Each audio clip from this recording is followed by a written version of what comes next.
ઉત્તરાજીનું શરીર બળવા લાગ્યું, ગભરાયા. મને આ શું થાય છે? બ્રહ્માસ્ત્ર છોડ્યું છે.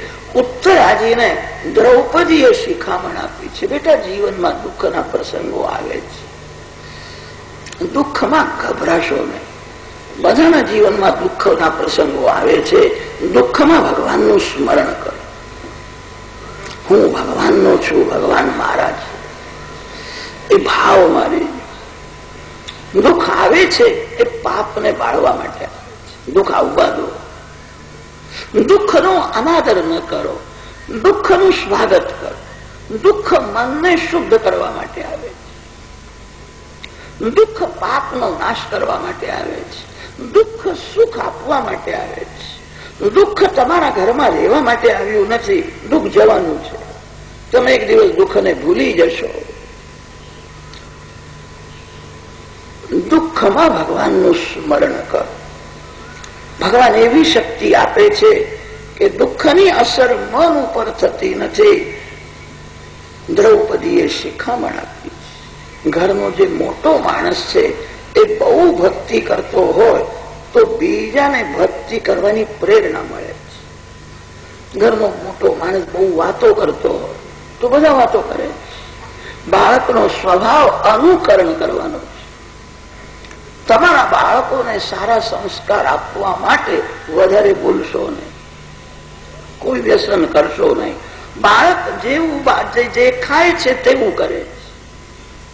બાળકનો સ્વભાવ અનુકરણ કરવાનો હોય છે. માતા પિતા બહુ ભક્તિ કરતા હોય તો કોઈ દિવસ બાળકને પણ એવી ઈચ્છા થશે હું સવારે 4 વાગે ઉઠું.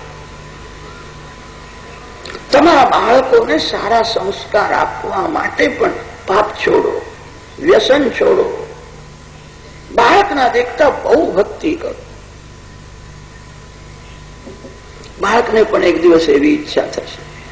બાપ સવારે 4 વાગે ઉઠીને થોડું ધ્યાન કરતો હોય, ભગવાનના નામનો જપ કરતો હોય તો કોઈ દિવસ પુત્રને એવી ઈચ્છા થશે કે હું સવારે 4 વાગે ઉઠું.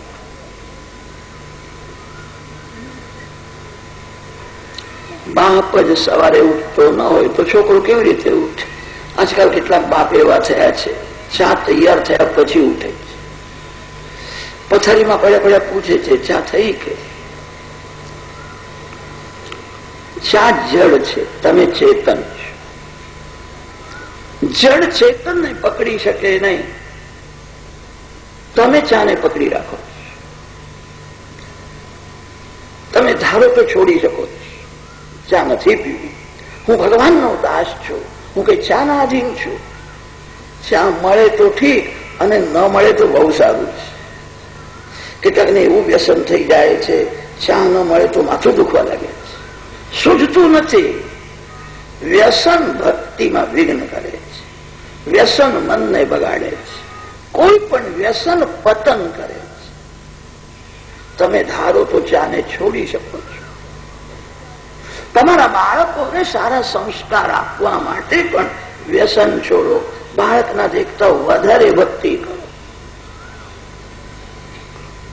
ઉત્તરાજીને દ્રૌપદીએ શિખામણ આપી છે. અશ્વત્થામાએ બ્રહ્માસ્ત્ર છોડ્યું, ઉત્તરાજીનું શરીર બળવા લાગ્યું. શ્રી કૃષ્ણનું સ્મરણ કરે છે.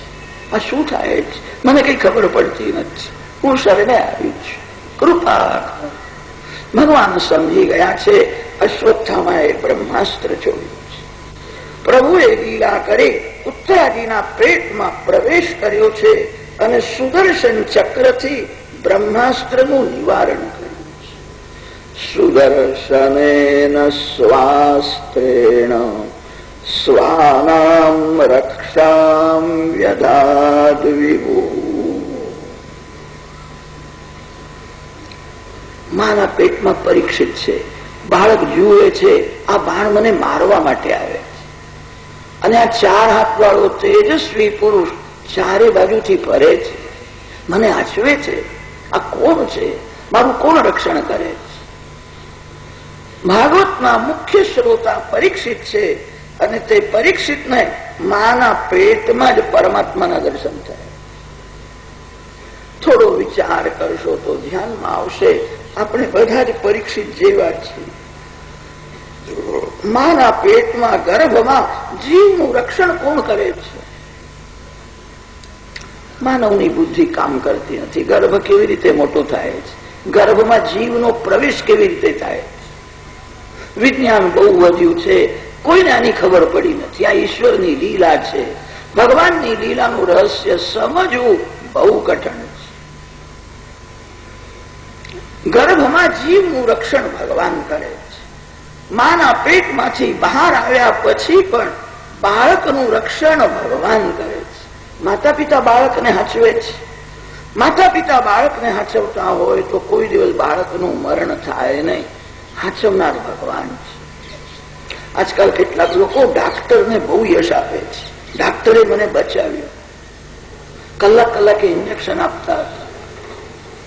ડાક્ટરમાં બચાવવાની શક્તિ હોય તો ડાક્ટરનું મરણ કેમ થાય?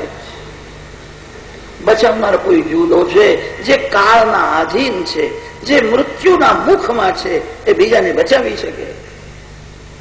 રક્ષણ કરનાર કોઈ બીજો છે. ડાક્ટરને બુદ્ધિ આપનાર પણ ભગવાન છે. રક્ષક ભગવાન છે.